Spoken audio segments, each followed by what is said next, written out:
Welcome to Ayurveda learning classes. दोस्तों, अपन जो अष्टांग हृदय पढ़ रहे थे उस सीरीज में, तो अपन मौलिक सिद्धांत को भी साथ में लेके चलते हैं। मौलिक सिद्धांत में क्या है कि बहुत सारे टॉपिक नहीं है, सिर्फ 7 से 8 टॉपिक है जिनके बारे में अपन क्रम अनुसार डिस्कस करेंगे। तो फर्स्ट चैप्टर जो अपन स्टार्ट कर रहे हैं, जो अष्टांग हृदय का मौलिक सिद्धांत है, उसमें अष्ट प्रकृति करके हेडिंग दी गई, यानी कि टॉपिक दिया गया। उस टॉपिक में क्या क्या चीजें हैं, और ये टॉपिक एग्जाम ऑफ व्यू से बहुत ही इंपॉर्टेंट है। 10 नंबर में, 5 नंबर में यहाँ से हर बार क्वेश्चन आता है इन टॉपिकों से। तो इन वीडियो को आप बहुत बार देखिए, जब तक समझ में नहीं आए तब तक, क्योंकि इतना इजी तरीके से मैंने इसमें समझाया है, आपको आसानी से समझ में आएगा आ जाएगा। तो दोस्तों, इसमें क्या है कि अष्ट प्रकृति क्या चीज होती है आपको पता होगा। आपको फर्स्ट चैप्टर में पढ़ाया गया होगा कि अष्ट प्रकृति सप्त प्रकृति क्या चीज है, इन दोनों में डिफरेंट बताया गया होगा। अष्ट प्रकृति क्या है कि अष्ट प्रकृति का वर्णन करते हुए पूरे आयुर्वेदिक में षष्ठी उत्पत्ति का क्रम का वर्णन करना आवश्यक है। यानी षष्ठी उत्पत्ति या पंचमहाभूत कैसे बने हैं, इंसान कैसे बना है, तो इसकी उत्पत्ति पहले ही आपको पता होनी चाहिए अष्ट प्रकृति, क्योंकि अष्ट प्रकृति है वो जो षष्ठी की उत्पत्ति उसी में इंक्लूड की गई है। ठीक है, अब अपन बात करते हैं आयुर्वेद में षष्ठी की उत्पत्ति सांख्य दर्शन और वैशेषिक दर्शन पर आधारित है ना। जो भी षष्ठी की उत्पत्ति है वो किस पर बेस्ड है, पूरी किस पर बेस्ड है, सांख्य दर्शन और वैशेषिक दर्शन पर। इसके मतानुसार विश्व के जो संपूर्ण पदार्थ की उत्पत्ति वो मूल कारण है। ठीक है, वो किसे मानते हैं अपन, प्रकृति और अव्यक्त को। सांख्य दर्शन किसको मानता है, प्रकृति और अव्यक्त को। ठीक है, अब प्रकृति किसी भी उत्पन्न नहीं होती, प्रकृति किसी से उत्पन्न नहीं होती, लेकिन सभी को उत्पत्ति का कारण कौन है, प्रकृति है। यह सूक्ष्म अति सूक्ष्म है, अनादि है, अनंत है और व्यापक है। क्या चीज है, प्रकृति के बारे में लिखना पड़ेगा जब 10 नंबर में क्वेश्चन आ जाएगा। ठीक है, तो यही लिखना पड़ेगा, प्रकृति क्या है, सूक्ष्म अति सूक्ष्म है, अनादि अनंत और व्यापक है। व्यापक मतलब सब जगह व्याप्त हो। ठीक है, सांख्य दर्शन ने इसी प्रकृति के षष्ठी का कारण माना है, यानी षष्ठी का जो कारण है वो किसे मानता है, सांख्य दर्शन प्रकृति को मानता है। आचार्य सुश्रुत ने भी इसे मूल प्रकृति या अव्यक्त रूप से उसको क्या किया है, तत्व को विश्व रूप से स्थावर और जांगम पदार्थों की उत्पत्ति का मूल कारण किसे माना है, अव्यक्त को मानता है। कौन, सुश्रुत। अब अपन नेक्स्ट बात करें तो इसमें ज्यादा थोड़ी पढ़ने की जरूरत नहीं, जो मेन मेन चीजें हैं वो आपको पता होनी चाहिए। कि जैसे मैं बात करूं कि प्रकृति क्या क्या कैसे उत्पत्ति होती है, षष्ठी की उत्पत्ति। ठीक है, तो इसके बारे में अपन बात करते हैं। तो आपने पहले भी पढ़ा होगा ये फर्स्ट ईयर में। तो प्रकृति और पुरुष, प्रकृति पुरुष जब मिलते हैं यानी 25 तत्व बना देते हैं। 25 तत्व कैसे, तो 8 प्रकार की प्रकृति हो गई और 16 प्रकार के विकार हो गए, तो ये टोटल कितने हो जाते हैं, 25 हो जाते हैं। ठीक है, अब यदि मैं बात करूं तो इसमें और भी इंक्लूड कर सकते हैं दर्शनों के अनुसार।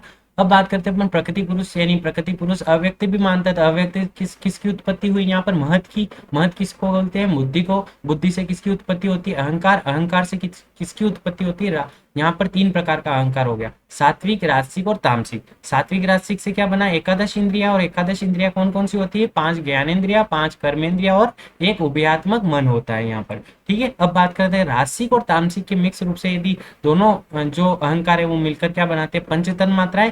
पंचतन मात्राएं क्या होती है, शब्द, स्पर्श, रूप, रस, गंध। इनसे क्या बनते हैं, इनको सूक्ष्म रूप भी कहते हैं। और इनसे क्या मिलकर बनता है, पंच महाभूत बनता है, यानी स्थूल रूप में बनता है। आकाश, वायु, अग्नि, जल, पृथ्वी इससे मिलकर बनते हैं। तो ये आपको समझ में आ गया होगा। अब यदि इसके नेक्स्ट टॉपिक की बात करें अपन, तो क्या बात करेंगे यहाँ पर कि जैसे प्रकृति और विकृति, ये कई बार पूछ लेता है, प्रकृति विकृति क्या होती है, कितनी होती है ना, न प्रकृति न विकृति कितनी होती है। तो ये बेसिकली ध्यान होना चाहिए। प्रकृति कितनी होती है, एक ही होती है। मूल प्रकृति होती है जिसको अव्यक्ति बोलते हैं, नित्य होती है।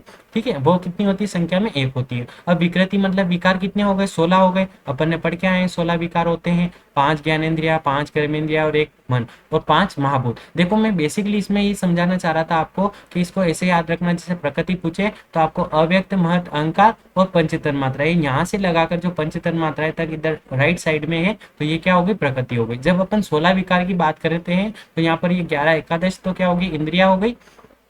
ठीक है, और ये 5 महाभूत यानी 16 संख्या में हो जाते थे। ये जो नीचे वाले हैं 5 महाभूत, और इधर लेफ्ट साइड में जो 5 ज्ञानेंद्रिया यानी एकादश इंद्रिया है, वो मिलकर क्या बनाते हैं, 16 प्रकार के विकार बनाते हैं। तो यहाँ पर बेसिकली यही बता रहा है आपको कि प्रकृति हो गई कितनी, 1, विकृति कितनी होती है, 16, जिसमें क्या आती है, 5 ज्ञानेंद्रिया, कर्मेंद्रिया और 1 मन और 5 महाभूत हो गए। तो ये 16 संख्या में क्या हो गए, विकार हो गए। फिर प्रकृति और विकृति कितनी होती है यहाँ पर, तो यहाँ पर ध्यान रखना, यहाँ 7 होते हैं। ठीक है, 7 होती है, क्योंकि अपन अव्यक्त को नहीं मानते इसमें, महत, अहंकार और पंचतन मात्रा। ठीक है, तो ये प्रकृति विकृति कितनी होती है, संख्या में 7 होती है। न प्रकृति न विकृति कितनी होती है, 1 होता है। कौन किसे मानते हैं, न प्रकृति न विकृति, पुरुष को मानते हैं, यानी जिसमें न तो प्रकृति और नहीं विकृति है वो।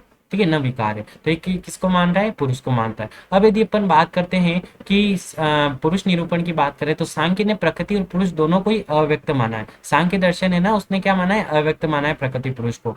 जबकि मूल प्रकृति जड़ होती है, क्रियावान है, ठीक है। लेकिन प्रकृति और पुरुष के संयोग से आई क्रियाशीलता, इसके पश्चात महत्व और अहंकार की उत्पत्ति होती है। अपन ऊपर भी बढ़ के आए कि जो अव्यक्त था उससे ही महत्व बना, महत्व से अहंकार हुआ, तो वही चीज बता रहा है यहाँ पर बेसिकली, ठीक है। अब यदि बात करें अपन चरकों षष्ठी की उत्पत्ति का निर्माण, यानी चरक के अनुसार कैसे षष्ठी की उत्पत्ति होती है, तो यहाँ पर ये बोल रहा है आचार्य चरक ने अनुसार महाप्रलय, यानी बहुत ज्यादा प्रलय आ गया था उस टाइम, तो के समय पुरुष अव्यक्त अपने इष्ट भाव, यानी कि जो संभूत है अव्यक्त महत अहंकार पंच तन्मात्राएं 16 विकार एकादश इंद्रिया से रहित हो जाता है, यानी उनको छोड़ देता है, ठीक है। अब छोड़ देगा, रहित हो जाता है, इस प्रकार पुरुष है ना, इस प्रकार से पुरुष व्यक्त अवस्था यानी विजिबल था, वो किस में आ गया, इनविजिबल यानी अव्यक्त अवस्था में आ जाता है। इस व्यक्त से अव्यक्त और अव्यक्त से व्यक्त होने का मुख्य कारण क्या होता है, सत्व रजतम, जो अपन पढ़ते हैं ना सत्व रजतम, त्रिगुण त्रिगुण पढ़ते हैं तो सत्व रजतम, तो जब सत्व की अधिकता होती है तो मोक्ष हो जाता है। अपन जानते हैं जो सात्विक होगा उसका क्या हो जाता है, मोक्ष हो जाता है,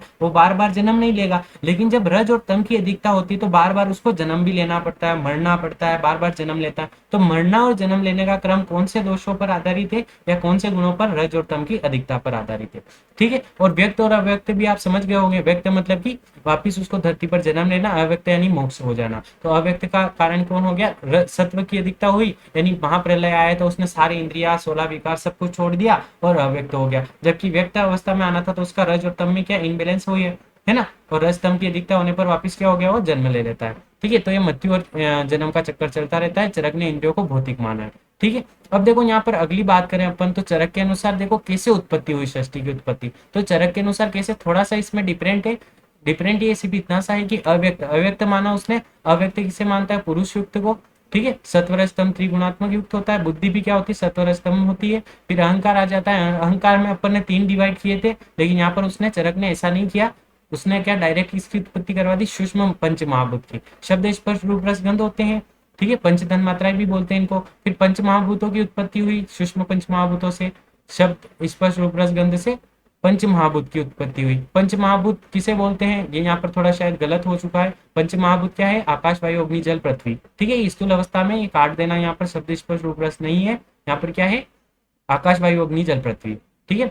फिर वापिस एकादश इंद्रिया से, पंच महाभूत से क्या बना, एकादश इंद्रिया बनी। एकादश इंद्रिया के बारे में अपन ने डिस्कस कर चुके हैं, जो कि चरक क्या मानता है ना, भौतिक मानता है, ठीक है। अष्ट प्रकृति क्या होती है, षोडश विकार क्या होते हैं, ये भी आप आज जानते हो। मैंने बताया था अव्यक्त बुद्धि अहंकार, और इधर साइड में चल जाना राइट में, तो पंच महाभूत यानी पंच सूक्ष्म महाभूत हो गए, वो इसमें आ जाएंगे। और जो 5 नीचे वाले जो है एकादश इंद्रिया और इधर 5 महाभूत, वो षोडश विकार बनाते हैं, ठीक है। षोडश विकार क्या होता है, अष्ट प्रकृति क्या होती है, आपको समझ में आ चुकी होगी। चरक के अनुसार क्या मानता है, डायरेक्ट वो बुद्धि अहंकार सूक्ष्म पंच महाभूत, और पंच महाभूत से एकादश इंद्रिया को उत्पन्न करवाता है। जबकि अपन ने ऊपर भी देखा है, वो आपको पता है। अब देखो अव्यक्त किसे कहते हैं, इसमें पढ़ना आप, ठीक है। अव्यक्त इसे षष्ठी उत्पादक भी मानते हैं, इसका मूल प्रकृति होती है, और प्रलय काल में सत्व रजोत्तम त्रिगुणात्मक इस मूल प्रकृति के साथ साम्यावस्था में रहते हैं। चरक ने अव्यक्त से आत्मा को ग्रहण किया। अव्यक्त मीन्स क्या है, आत्मा है, ठीक है। आत्मा का ग्रहण किया है, और यह आत्मा अव्यक्त में क्षेत्रज्ञ शाश्वत और विभु, विभु मतलब व्यापक है सब जगह, और अवयव यानी समाप्त न होने वाला है। समस्त सृष्टि को अपने में बीज रूप में छिपाने के कारण इसे अव्यक्त कहते हैं। यह त्रिगुणात्मक होता है, आत्मा सत्व गुण युक्त है। आत्मा क्या है, सत्व गुण युक्त है, किंतु सृष्टि की उत्पत्ति के समय इसे द्वेषात्मक कहते हैं, यानी रज मोहात्मक या तम का सहयोग होता है। रज और तम की बात की थी अपन ने ऊपर कर ली है, किस टाइप से रज और तम में अधिकता होती है और वापिस जन्म ले देता है। अतः जीवात्मा का कारण इंद्रियों का सहयोग होने पर मोह इच्छा और देश की उत्पत्ति होती है, और रज और तम का सहयोग होने पर कर्म की उत्पत्ति होती है। चरक सूत्र में कहा गया है कि संयोगे विभागे च कर्तव्य से क्रियाकर्म, ये श्लोक आपने पढ़ा होगा। सारी बेसिकली चीजें वही है, बस इन्हीं को घुमा फिरा के वापिस यहाँ बता रहा है वो। फिर बुद्धि तत्व क्या है, रज तम के सहयोग से बुद्धि तत्व की उत्पत्ति होती है। निश्चयात्मिक कहा गया है। अहंकार क्या है, बुद्धि तत्व के बाद अहंकार की उत्पत्ति होती है, या जीवात्मा अहम की उत्पत्ति हुई है, तो अहम मतलब अहंकार आ गया है। फिर पंच सूक्ष्म महाभूत क्या होते हैं, कैसे मिलकर बनते हैं, तो जीवात्मा सत्व गुण प्रधान होगा, अणु रूप में आकाश को उत्पन्न करता है। यानी कि यहाँ पर बेसिकली ये ध्यान रखने वाली बात है कि अहंकार की उत्पत्ति के बाद जीवात्मा है उसमें सद्गुण की प्रधानता हुई, सत्व गुण की प्रधानता हुई, तो अणु रूप में आकाश को उत्पन्न कर दिया। अब अणु रूप में आकाश उत्पन्न हुआ तो जो क्या है, विभु है, सभी जगह व्याप्त है। फिर आकाश रजगुण की सहायता से अणु रूप में वायु को उत्पन्न करता है। आकाश ने रजगुण के साथ सहयोग किया और उसकी सहायता से क्या, अणु रूप में वायु को उत्पन्न किया। फिर इसने आकाश ने क्या किया, आकाश और वायु ने अग्नि और आकाश वायु और अग्नि की सहायता से जल, और आकाश वायु अग्नि जल की सहायता से अणु रूप में पृथ्वी को उत्पन्न करता है। ये सूक्ष्म पंच महाभूत नित्य, सूक्ष्म और अणु रूप में होते हैं। ठीक है, इसी प्रकार से षोडश विकार भी आप जानते हो क्या क्या चीज है। तो चरक ने 24 तत्वों को स्वीकार किया है, पुरुष और प्रकृति ये त्रिगुणात्मक सत्वर स्तंभ, और सुश्रुत ने 25 तत्वों को माना है। ठीक है, तो ये ध्यान रखने वाली बात है। इसके अनुसार प्रकृति पुरुष भिन्न भिन्न है, जबकि प्रकृति और पुरुष में समानता देखे तो क्या क्या है, दोनों आदि रहित है, यानी स्टार्टिंग नहीं है, जिनकी उत्पत्ति नहीं हुई है प्रकृति और पुरुष की, और दोनों क्या है, अंत है, जिनका कोई अंत नहीं है, जिनको कोई डेट मृत्यु नहीं है। आत्मा की कोई मृत्यु थोड़ी है क्या, इसीलिए प्रकृति और पुरुष में क्या समानता है, दोनों अंत है, दोनों क्या आदि रहित हैं, दोनों निराकार है, यानी आकार नहीं दिया जा सकता है दोनों को, दोनों नित्य है, सर्वदा रहने वाले हैं, है ना, कभी नाश नहीं होगा इनका। दोनों क्या है, सर्वश्रेष्ठ है, इनमें श्रेष्ठ कोई, इनसे श्रेष्ठ और कोई हो ही नहीं सकता प्रकृति पुरुष से। दोनों क्या है, सर्वव्यापक है ना, विभु है। अब बात करते हैं दोनों में डिफरेंशिएट की, कि दोनों में अंतर क्या है। तो अपन अंतर की बात करें तो पुरुष और प्रकृति में वेधर्मी क्या है, तो प्रकृति क्या है होती है, एक होती है, जबकि ये क्या है, अनेक पुरुष। अचेतन होती है, जबकि ये चेतना अवस्था में होता है। त्रिगुणात्मक होती है सत्वर, जबकि ये गुण रहित होती है पुरुष, है ना। जबकि प्रकृति बात करें तो बीज धर्मणी यानी उत्पादक शक्ति युक्त होती है, जबकि पुरुष क्या होता है, अबीज धर्म होता है, यानी उत्पादक शक्ति युक्त नहीं होता है। अब बात करें प्रकृति की तो प्रसव धर्मिणी होती है, जबकि पुरुष क्या है, अप्रसव धर्मा है ना। अब बात करते हैं अपन, सुख दुख कौन भोगती है, प्रकृति भोगती है, जबकि ये सुख दुख रहित होती है। पुरुष के लिए ही बोला है, आत्मा के लिए बोला है, मतलब, है ना। प्रकृति के लिए एक है, अचेतन है, त्रिगुणात्मक है, बीज धर्मिणी है, प्रसव धर्मिणी है ना, सुख दुख भोगने वाली है, जबकि पुरुष में ऐसा कुछ नहीं होता है। ठीक है, तो आपको ये क्लियर हो चुका होगा, बस यहाँ तक ही था। अब नेक्स्ट टॉपिक में अपन कल्पनाएं डिस्कस करेंगे। तो दोस्तों इस चैनल को सब्सक्राइब कीजिए, लाइक कीजिए, शेयर कीजिए अपने दोस्तों के साथ। Thank you so much.